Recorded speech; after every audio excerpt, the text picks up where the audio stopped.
Bonjour à tous. Aujourd'hui, nous allons parler de l'aubépine. On l'appelle aussi épine blanche, sénélier ou arbre de mai. L'aubépine est traditionnellement liée au renouveau du printemps et aux fêtes de la nature, car ces petites fleurs blanches étoilées sont parmi les premières à apparaître au printemps. Ces épines acérées ont forgé sa réputation de plante défensive, capable d'éloigner les mauvais esprits, les sorcières et même la foudre. L'aubépine a toujours été associée à la protection, à la fertilité et au renouveau. Elle a de nombreux usages et significations symboliques et ésotériques qui varient selon les cultures et les époques. L'aubépine est utilisée depuis des siècles pour ses propriétés médicinales. Elle est notamment reconnue pour ses bienfaits sur le système cardiovasculaire, sur le système nerveux et sur le système digestif. En cuisine, l'aubépine est une plante intéressante que l'on peut utiliser quasiment dans son intégralité, feuilles, fleurs et fruits. Elle permet de réaliser de nombreuses préparations, sucrées ou salées.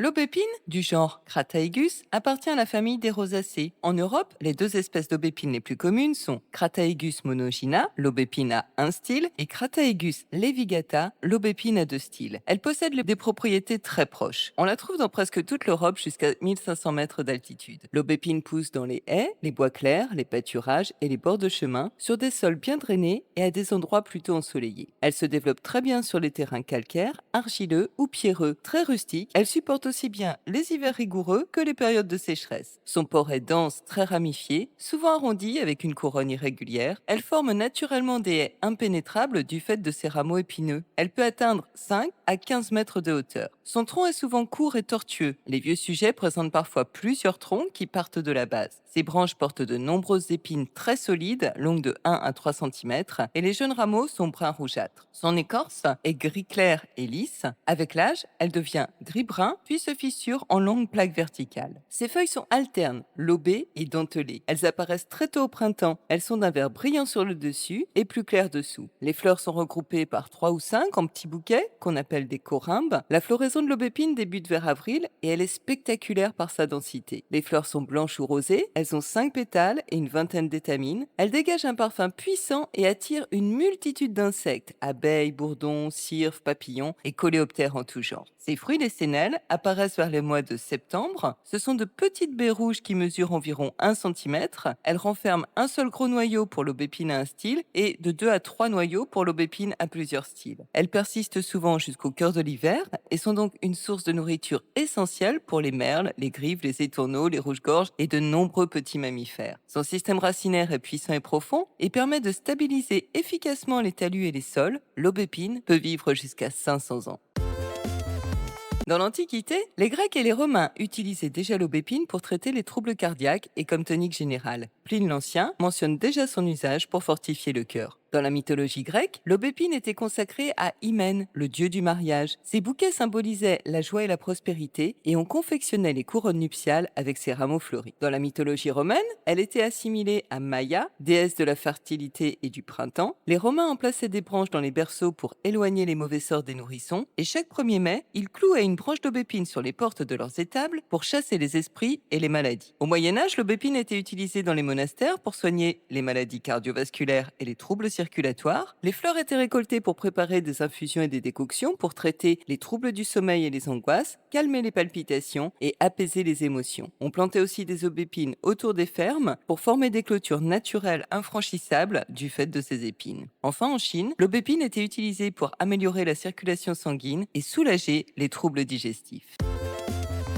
Alors, l'aubépine a des propriétés cardiotoniques. Elle améliore la fonction cardiaque en augmentant la force des contractions du cœur et en dilatant les vaisseaux sanguins. Elle aide donc à réduire la pression artérielle. Elle est particulièrement bénéfique pour les personnes souffrant d'insuffisance cardiaque légère, d'angine de poitrine et d'arythmie. L'aubépine a des propriétés antioxydantes. Les flavonoïdes qu'elle contient, tels que la quercétine et la vitexine, protègent les cellules contre les dommages oxydatifs. Elle aide aussi à stabiliser le collagène. Elle maintient les ligaments, les tendons et les muscles en bonne santé et favorise leur régénération. L'aubépine a des propriétés anti-inflammatoires. Ses composés peuvent aider à réduire l'inflammation dans le corps, ce qui est bénéfique en cas d'arthrite ou de maladie inflammatoire chronique. L'aubépine a des propriétés anxiolytiques. Elle est utilisée pour ses effets calmants. Elle peut aider à réduire l'anxiété et le stress et favoriser un meilleur sommeil. Enfin, l'aubépine a des propriétés digestives. Des infusions de fleurs et de feuilles d'aubépine sont recommandées pour améliorer la digestion et soulager les maux d'estomac. L'aubépine, c'est l'allié de la femme, particulièrement en périménopause. Elle agit sur l'irritabilité et les sautes d'humeur, elle soulage les maux de tête, les étourdissements et les bourdonnements d'oreilles, elle diminue les bouffées de chaleur et les sueurs nocturnes, elle rééquilibre le taux hormonal et fortifie les os, et enfin, elle calme les crampes prémenstruelles et intervient sur les rétentions d'eau. Alors quelques précautions toutefois, les personnes souffrant de maladies cardiovasculaires ou prenant un traitement cardiaque doivent demander l'avis de leur médecin avant d'utiliser l'aubépine. Elle peut en effet interagir avec les bêta-bloquants, les bloqueurs de canaux calciques, la digoxine et les médicaments contre la pression artérielle. L'aubépine est aussi déconseillée aux femmes enceintes ou allaitantes. Les jeunes feuilles, très tendres au printemps de l'aubépine, peuvent être ajoutées aux salades. En Angleterre, elles étaient autrefois surnommées bread and cheese, car les enfants les mangeaient simplement avec un morceau de pain et de fromage. Les fleurs servent à préparer des infusions, mais aussi des sirops et des gelées. Elles ont un subtil parfum d'amande amère et peuvent parfumer des salades de fruits ou des desserts. Les sénelles, une fois bien mûres, peuvent être transformées en confiture, en gelée, en pâte de fruits ou en compote. Elles peuvent être mélangées avec d'autres fruits, comme les pommes ou les poires, pour adoucir leur goût et leur texture. Leur saveur est douce, légèrement farineuse, avec des notes évoquant la pomme et l'amande. On peut transformer les sénelles en sirop, en vin et en liqueur. Ils donnent des boissons délicieuses qui ont l'intérêt d'être aussi bénéfiques pour la santé cardiaque. On utilise aussi les sénelles en condiments pour préparer des condiments épicés comme des chutneys ou ketchup qui sont parfaits pour accompagner les viandes rôties. Dans certaines régions, les sénelles étaient séchées puis réduites en farine pour enrichir le pain pendant les périodes de disette. Et avec les noyaux des sénelles, on peut confectionner une sorte de café après les avoir torréfiés et moulus, et c'est une excellente façon de valoriser les noyaux après avoir confectionné une gelée ou une compote. Le miel d'aubépine se distingue par sa couleur claire, allant du blanc au rose pâle, sa texture veloutée et sa cristallisation fine. Il est reconnu pour ses propriétés antispasmodiques et sédatives, et il convient bien aux personnes stressées ou ayant des problèmes digestifs. Sa saveur délicate se marie parfaitement en cuisine avec des recettes sucrées aussi bien qu'avec des recettes salées. Enfin, en tisane, on peut faire infuser les feuilles, les fleurs et ou les fruits pour bénéficier de leurs effets apaisants et de leur capacité à améliorer la circulation sanguine. Il suffit de faire infuser une cuillère à soupe dans une tasse d'eau chaude pendant 10 à 15 minutes. Les fleurs et les feuilles se récoltent au printemps lorsque les bourgeons commencent à s'ouvrir et que les feuilles sont jeunes et tendres. On cueille les inflorescences avec quelques jeunes feuilles. Les fruits, les sénelles, sont mûres et prêtes à être récoltées vers les mois de septembre-octobre quand elles sont bien rouges et souples, et elles peuvent être consommées fraîches ou séchées. Les fleurs, les feuilles et les fruits peuvent être séchés à l'air libre dans un endroit sec et ombragé ou dans un déshydrateur. Ensuite, il faudra les conserver dans des contenants hermétiques à l'abri de la lumière et de l'humidité. Au jardin, l'aubépine est l'un des meilleurs arbustes pour la biodiversité. Elle est souvent plantée pour créer des haies vives et défensives, et elle est appréciée pour ses nuées de fleurs qui attirent de nombreuses espèces d'insectes pollinisateurs. Ces épines offrent un refuge idéal aux petits oiseaux qui y construisent leur nid à l'abri des prédateurs, et ses fruits alimentent la faune sauvage durant toute la mauvaise saison. Le bois de l'aubépine, très dense et extrêmement dur, était autrefois utilisé pour fabriquer des manches d'outils, des maillettes, des engrenages de moulins ou encore des cannes. De nos jours, il est utilisé pour la gravure, la menuiserie et la fabrication de meubles et de bâtons de marche. Il constitue également un excellent bois de chauffage grâce à son fort pouvoir calorifique. En cosmétique, les extraits d'aubépine sont utilisés pour leurs propriétés antioxydantes et apaisantes. Ils aident à hydrater la peau, réduire les rougeurs et améliorer l'élasticité de la peau. On peut soi-même confectionner une huile d'aubépine pour adoucir les peaux sèches et irritées. Dans la tradition celtique, l'aubépine faisait partie des arbres sacrés. Elle était considérée comme un portail d'accès au monde subtil et un rempart contre les esprits frappeurs. Elle était plantée près des habitations pour éloigner les esprits malveillants et les orages. Elle était censée apporter la prospérité. Ces branches étaient utilisées lors des cérémonies de mariage pour symboliser l'amour et la fécondité. En Bretagne,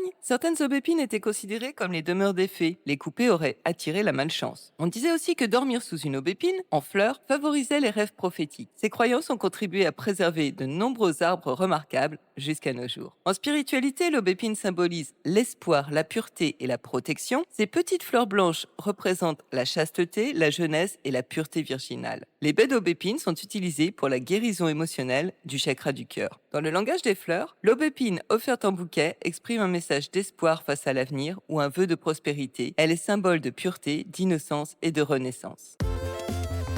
Bref, l'aubépine est un arbre précieux de nos campagnes. Au printemps, ces nuées de fleurs subliment les paysages et attirent une foule de pollinisateurs. En automne et en hiver, ces sénelles nourrissent les oiseaux lorsque les ressources se font rares. L'aubépine est une plante largement reconnue pour ses propriétés médicinales, en particulier pour son action sur le cœur et le système circulatoire, ainsi que pour ses vertus calmantes. En cuisine, les sénelles se révèlent délicieuses et enrichissent la cuisine sauvage tout en apportant leur dose de sels minéraux et d'antioxydants, tandis que les fleurs distillent leur subtil parfum d'amande amère au gré de nos fantaisies culinaires. Arbre du renouveau et du printemps, l'aubépine défie les passages du temps. Gardienne des seuils temporels ou spirituels, elle relie les mondes invisibles et matériels et offre ses richesses et sa protection à tous ceux qui lui demanderont. Et si vous avez apprécié et aimé cette vidéo, pensez à liker et à partager le lien pour faire connaître cette chaîne et bien sûr à vous abonner. Vous pouvez retrouver les recettes et cette fiche plante sur le site de la petite musique dans la forêt.com dont le lien figure en barre de description. Tous les commentaires sont les bienvenus, qu'il s'agisse d'apporter des précisions, de formuler des appréciations ou de poser des questions. Et moi je vous dis à mardi prochain.